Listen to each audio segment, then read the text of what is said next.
Hi guys, you are watching. Welcome to my channel వెంకీరిజీ. ఈరోజైతే మేము అష్టాచెమ్మ ఆడుతున్నాము. ముందుగా అయితే ఇలా చాక్ పీస్తోనే గీస్తున్నాను. చాక్ పీస్ వాటర్లో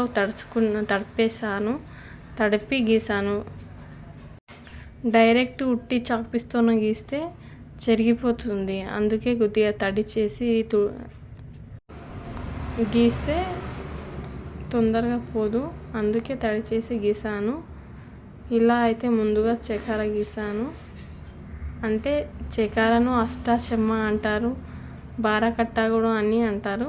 మేమైతే ఎక్కువ చకార అని అంటాము, అష్టాచెమ్మ అని అన్నం ఎక్కువ. ఇలా అయితే ముందుగా గీసాను. అంటే లోపల కట్టలు గీయలేను, లోపల కట్టలు గీయకుండానే ఎక్కువ కాయలు కొడితే ఎంజాయ్ అన్నట్టు కొట్టలేను. మేమైతే గాజు ముక్కలు కట్ చేసి పెట్టుకున్నాము. అక్కడ 4 ఇక్కడ 4 కాయలు పెట్టుకున్నాము. ఇలా 90s కాలం నాటి అష్టాచెమ్మ. ఇప్పుడు చాలామంది ఫోన్లో డౌన్లోడ్ చేసుకొని లూడో ఆడుతున్నారు. మేమేమో ఇలాగా సమ్మర్ వస్తే చాలు, సమ్మర్ మొత్తానికి ఇలాగే అష్టాచెమ్మ ఇలా గీసి ఆడతాము చాక్ పీస్తోన. చాలా ఎంజాయ్మెంట్ ఉంటుంది, ఫన్నీగా కూడా ఉంటుంది.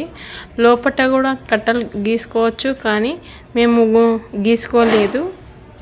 లోపల కట్టలు లేకుంటేనే చాలా ఎంజాయ్ ఉంటుంది.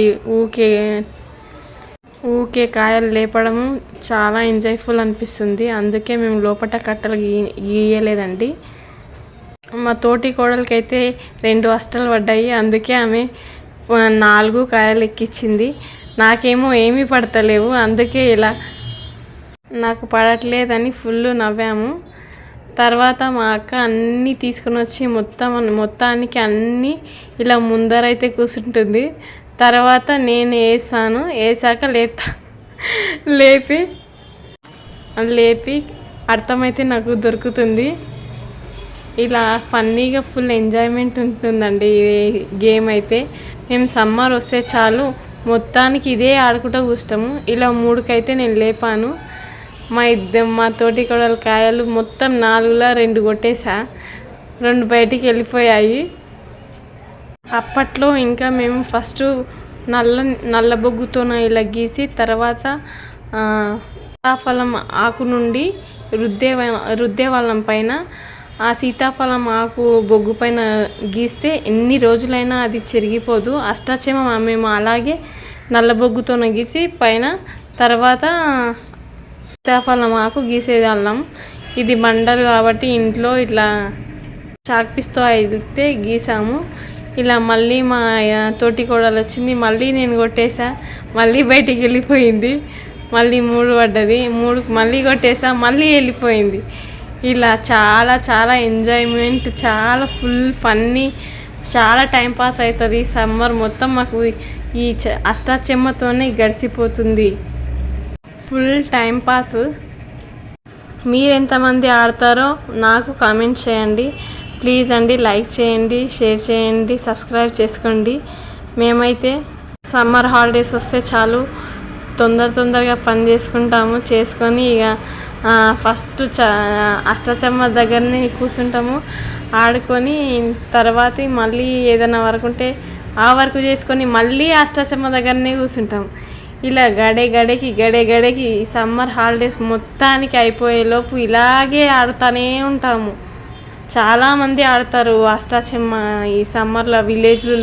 విలేజ్లలోనే ఎక్కువ ఆడేది అష్టాచెమ్మ, సిటీలలో అంతగా ఆడరు.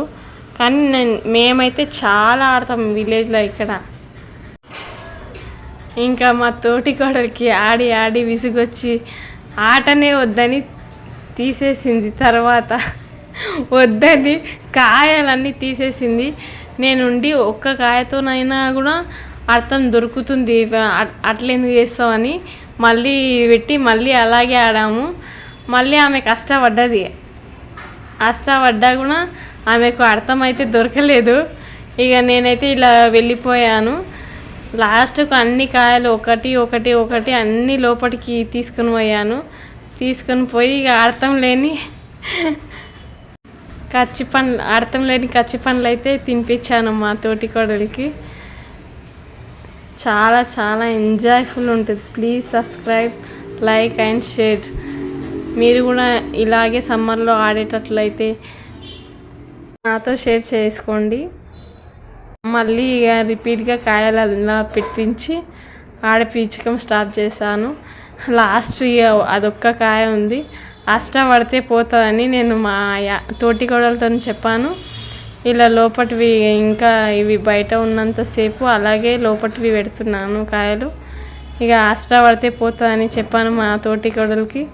లాస్ట్ ఇక పడుతుంది. పడ్డలోపే ఆ కాయ లోపలికి తీసుకుపోతే అయిపోయాయి. ఇక పడ్డది, ఇక అష్టచెమ్మ ఇలా పడ్డది, లోపలికి తీసుకుపోయినా. అర్థం లేని కచ్చికాయలు అయితే తినిపించాను. Like, comment, share, subscribe. Bye.